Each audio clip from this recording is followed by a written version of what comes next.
จากเอาไปส่งสการฮอดภาษาอย่างเอ้ยนี่หน้าที่ของลุงไงหน้าที่ประจำได้เนี่ยตำแหน่งเบรกเสื้อมาวัดบัดตอดไปแล้วก็ใส่รถอยู่แต่บางงานก็ได้เบรกไปแบบนี้เด็เบรกไปเบรกมานะหน้าที่ของชีวัดเพิ่นเนี่ยต้องได้ไปนำเอากองบังอันนี้เป็นห้องกองบังทิศให้คนตายเนาะญาติเพิ่นนั่นแหละลุงเป็นเต้าเพิ่นทิศให้เป็นเสื้อเป็นมอนกับเพิ่นให้ลายเขาก็ได้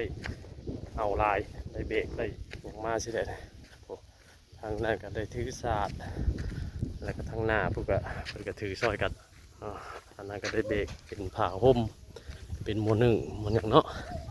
เพราะไกลตื่นพี่น้องไอ้พวกสีหอดอันวัดกันเนี่ยวัดกันไกลสีหอดแล้วนี่ตำแหน่งประจำตำแหน่งได้เบรกไว้นี่แหละเบรกของงานพี่น้องเลยทุกงานเลยแบบนี้แหละ